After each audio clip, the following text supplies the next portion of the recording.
Hello, hello, hello, Minecraft fans. It's Collins, and we are at the skeleton grinder, the ghetto skeleton grinder. I got some plans for today, and I wanted to start off with an enchant.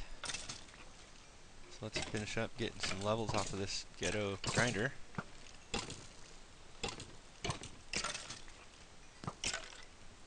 I definitely need to fix the water paths in these, and that's something I plan to do for today. But I wanted to get level 30, and there we go. So let's get out of here. I've been doing a lot of grinding on these things. Let's get some levels, doing some enchants. That power 2 bow is a drop. Let's take that back to base. Oop, that was my bad imitation of a record scratch. We interrupt the normal video. This is Collins, and it's after the fact. I've been looking at the animal farm here, and I think what's happening with the cows is, like, there's so many cows in here that they're all like butted up against the fence, and then when the chunk unloads and reloads, they end up on the other side of the fence. I'm not really sure why else they're escaping. I think it's because I have so many cows in such a small pen. No idea why. But what I have is I have a bunch of video from that I recorded, and there's a whole bunch of changes that we made. But I've been having some problems getting the video recording uploaded and set up and processed, so what I'll be doing is briefly cutting in to new video and old video. You might notice I sound a little different right now. I upgraded my audio drivers, and so my recording should be a little bit better. There was a little bit of a hissing noise in the old recording, and it seems to have gone down with the new audio drivers. So you'll notice as I cut some old clips out in with the new ones that my voice changes a little bit, and I apologize for that. I have a whole bunch of video of stuff we did, and I'm going to try to get as many clips as I can in of that video, and then I'll come back and highlight them with some new video. So let's roll the clips. So here's the first thing that I got that we did. So at the beginning of the clip, we got to level 30, and I used the level 30 to make a diamond pick and enchant it, and it's got unbreaking. It doesn't have the quickness on it, the efficiency, but I'm not a big fan of efficiency on the diamond picks. They work so fast already that you end up blowing so many blocks away that you blow them out more than you want. Especially like if you're in the nether, you just blow all that netherrack away. I've actually blown myself through the floor before. So I got a breaking on my diamond pickaxe, and that's kind of cool. And then I made a diamond sword and haven't yet put an enchant on that. Then I made up a whole bunch of books. I like enchanting the books because if you enchant the books, you can save the enchants that you want, and then put those specific enchants on your armor, and you don't waste like a bunch of diamonds creating a bunch of diamond pickaxes that have enchants you don't want. And then I made a second Fortune 1 pick and combined it with my other Fortune 1 pick, so now I have a Fortune 2 pick. And then we took that Power 2 bow from the drop and combined it with my other Power 2 Punch 1 bow, and now I have a Power 3 Punch 1 bow. And you can see I have 2 pieces of gunpowder right now, so I've been killing a lot of creepers in the world, and there should be a bunch of video on that. I made a whole bunch of TNT. So let's roll another clip and find out why. But what we're looking at up here is this is a river. And this river drains into the swamp over here, and it comes around. You can see there's some spots over here where it doesn't actually connect all the way. And there's some spots over there too. So what I wanted to do is kind of work on that. Ooh, look, another carrot. All that time setting up the zombie grinder, and I get 2 carrots and drop. Right, let's take a look at this. Fire in the hole! Oh yeah. Yep, I wasted my TNT on the river. So I wanted to connect the river, and I blew out an area, and what I ended up doing is filling it in so it was only 1 deep, and then throwing a bunch of water in here to make it solid blocks, and then digging out a couple of sections to make it 2 deep in a little bit of an area. So you can see we got a little 2 deep impression over here. There was some coal and some iron underneath there, which was good for me. And I kind of cleared this out, and you can see this actually looks pretty good. And I kind of wanted to set this up so I could possibly get a boat through here. So that's what we got, and let's take a look at the other section. And this is all of my TNT. This is actually the place where I very first started out. Here's the little cave where I got my first little group of stone. And let's just throw a torch in there. Something about the underground caves, I like to light them up. Don't ask me why. Okay, let's light these bad boys up. These are probably going to chain. Oh yeah, they chained. Okay, couple more. You're gonna die, piggy.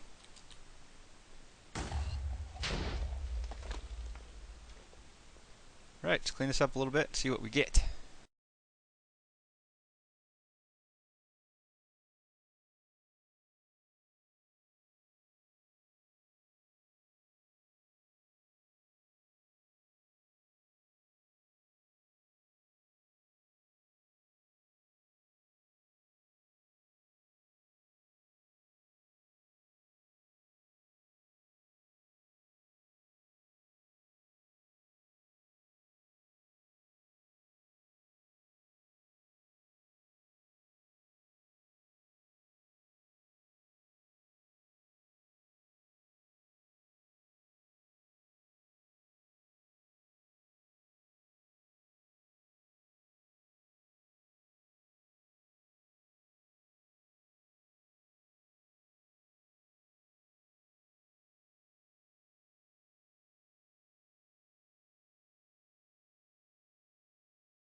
There we go. So now we have a river. We got a little sandy beach over here. We got some little sand spots and different layers of thickness. And the river actually runs all the way from the swamp over to here. And I ran out of TNT, but if we want to do this, we can finish it up.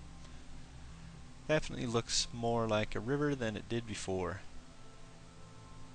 Fix your game, Notch. That's how rivers should generate. Alright, next on the to-do list, I want to do something about this derpy little block station over here. So I think what I'm going to do is set up a T flip-flop and have a little door. Oh yeah, baby. TNT, and next up is some redstone. So before we get into the redstone, I just wanted to show you guys, this is the stairway down to, this is the center point between the two spawners. So one spawner kind of sits near where that pillar is, one spawner kind of sits where that pillar is, and this pillar kind of marks where that underground room there is. And one of the things I wanted to show you guys is the trek back, and I'm going to do a little talking while we do that. So one of the things that I've done to fix my Minecraft is I cleaned up my Java. And there is a program called JavaRa, Java-R-A, and you can Google search that. And it basically cleans up your old versions of Java. So I ripped out all versions of Java I had installed and installed the newest 64-bit Java, and that seems to have cleaned up a bunch of the Minecraft stuff. So it seems to be a little bit smoother now. And the other thing that I did, you can see I have used memory, and total memory is 1472, which is basically I set it at 1.5 gigs. I was at 768 before, and that's a little too low for Minecraft.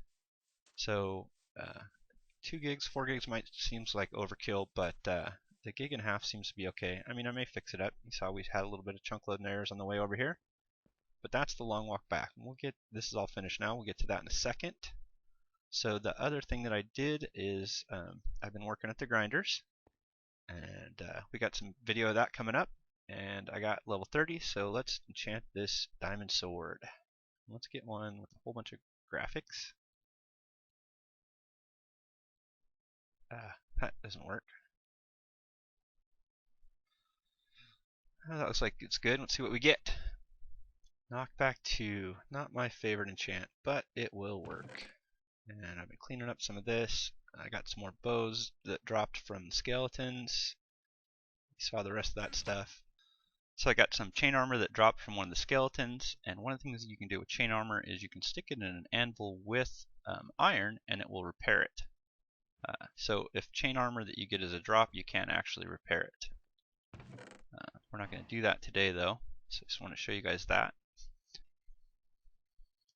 So that's pretty cool with the enchants, and let's take a look at what we did down here. So the cool thing about having a base underground is you can kind of bury all of your redstone. So right underneath here, I've got a bunch of redstone, and I set up the door here. And I originally set it up 2 high, but I went ahead and changed it up 3 high.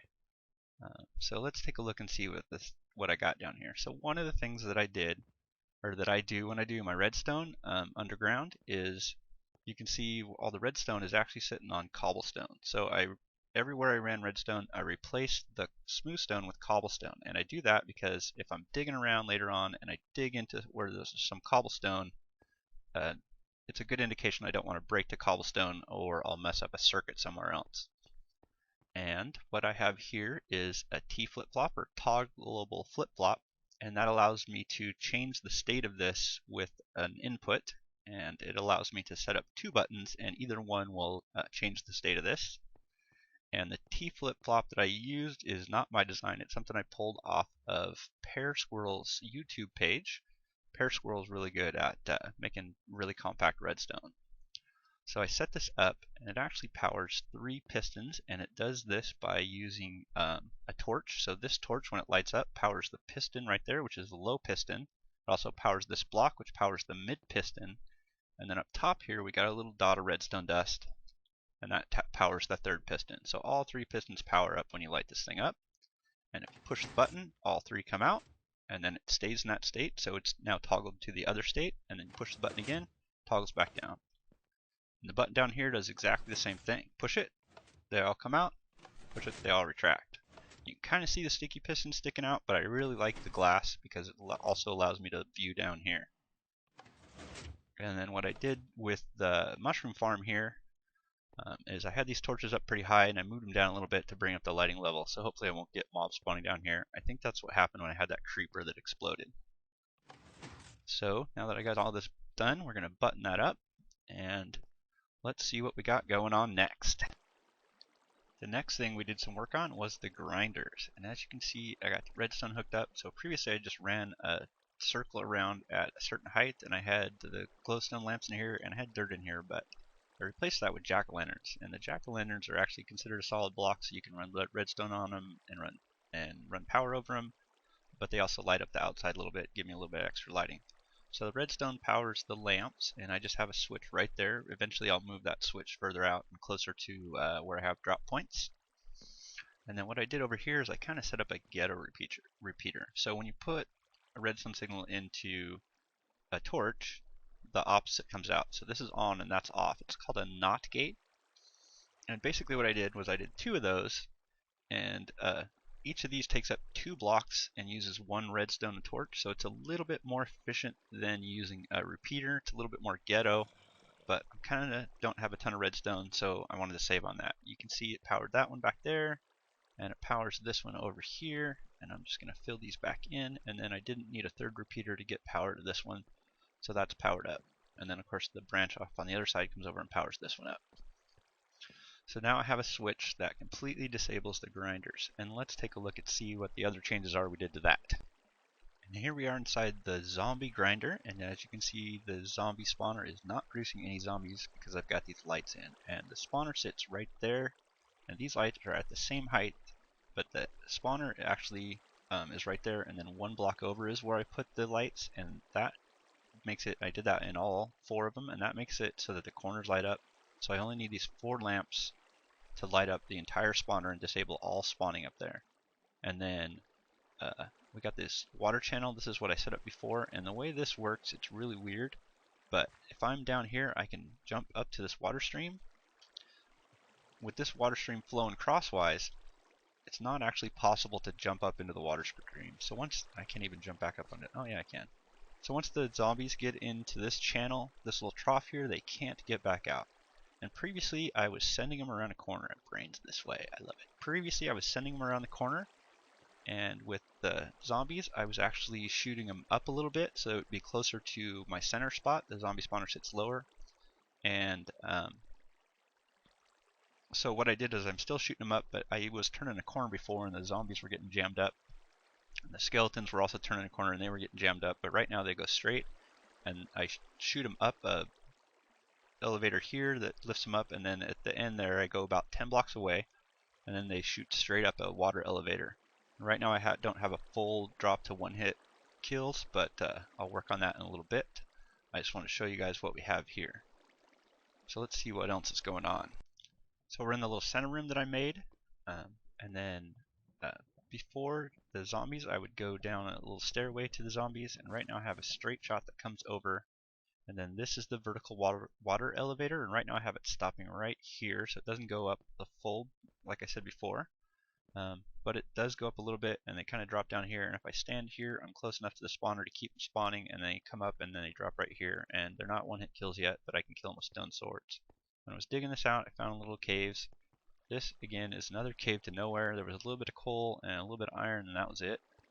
And then on the other side I actually found a whole bunch more cave. So this cave goes down pretty far, and I got a lot of room to explore down here. I lit up this area right here, but everything over here is dark, so I haven't explored any of that, and it goes down, so maybe we'll get some diamonds and some more redstone out of that. We'll see. And the other side goes over to the skeletons, and the skeletons previously I was climbing up to get to them, but you can see this is at the same level. Because the skeletons are being lifted so high, they actually take a little bit of a drop. So the skeletons have the same thing. They move about 10 blocks away from the spawner, and then they shoot up a straight vertical elevator, and then right now I have them coming up this drop. They drop down here, and the half slab keeps them from able to hit me, but I might have to change this around. My goal is to have like a piston where I can switch between one hit kill and just drop to death. And then with the redstone update, I'll be able to put a little hopper down there, and then if I have them on just drop to death, the hopper will collect all the drops.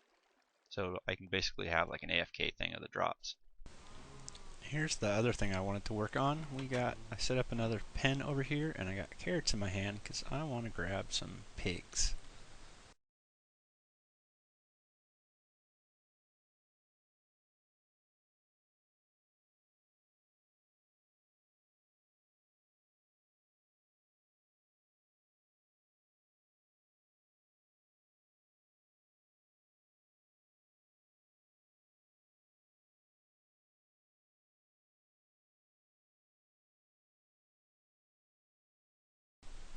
I got saddles. We could ride a pig. I'm not feeling like ride a pig now. Cleaned up the tree house a little bit. So I got just a little window here instead of the glass panes wrapping around the corner. And then there's my other piece of cake. I'm not hungry, so no cake. And my derpy little mad scientist thing. Kind of cool. My little viewing deck. I can look out onto the swamp and hills. Now those are extreme hills. I was thinking about doing a branch mine in extreme hills. If I do a branch mine. Because extreme hills have emeralds, and then that's the only place I think you can find emeralds is in extreme hills. Let's see what the nether looks like with the new changes to the Minecraft stuff. I always get a little bit of lag when I first zone in. I tested this out in one of my other worlds, and there's a spot where I go to that always seems to cause lag, and it seems to have reduced a little bit. Things are still loading kind of slow. It doesn't look quite as bad as it did. So I think the last clip I had of me going to the nether, there was a lot of choppiness and a lot of chunk loading errors. This looks like it's okay, and I still haven't moved this portal, but that's something we'll do eventually. Gonna braid some pigs up. That way I have more. You can see I have flint and steel. When we went to the nether, I brought my flint and steel. That's something I always forget to do, but it's very good to do. If your portal gets burnt out when you're in the nether, kind of messed up without flint and steel. The only way to fix it is to get a gas to shoot at it, and usually what ends up happening when I try that is the gas just blows out the floor of netherrack, and my netherrack floor underneath my portal is only a layer thick, so that's not a good idea. So things are looking promising with the video editing, and I figured we would wrap this up with another level 30. And you can see the zombie spawner kind of works pretty good. Was kind of not that impressed with the zombie spawner when I first set it up. If there's not a whole lot of zombies, they seem to come down one at a time. I think one of the advantages of that I might be able to actually use is I can set that up at the top of my drop before I drop into one hit kills, and I can go up there and like have some sort of selector where I can change whether or not they come through, and I can maybe separate zombie villagers. That might be something we can do. But it looks like it's about time to wrap this episode up. The other thing I've been working on is my video editing. So I was using Virtual Dub before, and now I'm using Windows Movie Maker, which I wasn't that impressed with at the start, but after I found some tutorials on how to use it, I'm getting a little bit better at it. Should have some montages in this video, and that's something I can do in Movie Maker pretty easily. So I'm kind of impressed with that feature. I wasn't all that happy with, when I look back on the last couple episodes, the video quality, the way Movie Maker brought it out, so I've changed that around, and I should have better quality for the movies now. And I think we'll wrap this episode up with a level 30 enchant. I need some new pants, and projectile protection is not what I wanted. As you can see, most of my armor is gone, so got some new pants, and we'll do that. And I hope the video quality in the future videos will definitely come out better. This video should come out okay. And we did some more stuff. One of the things I didn't show, I basically have all these bones from the skeleton, so I put some bone meal down here and grew some flowers, and then I removed the tall grass just to leave the flowers there. So now I have some flowers around here, and that kind of brightens things up, I think. And it looks like we're going to wrap this episode up for today as the sun sets. And I hope you guys like this video, and I hope you're okay with the switches in between the different clips from the new and the old. But now that I got the new audio drivers, all the future video clips should come out with much better sound. And now that I've changed my video settings, they should all come out again. I think my first videos came out pretty good as far as quality, video quality goes, and the future episodes should come out with good video quality also. So thanks for watching, and thank you everybody who likes and subscribes.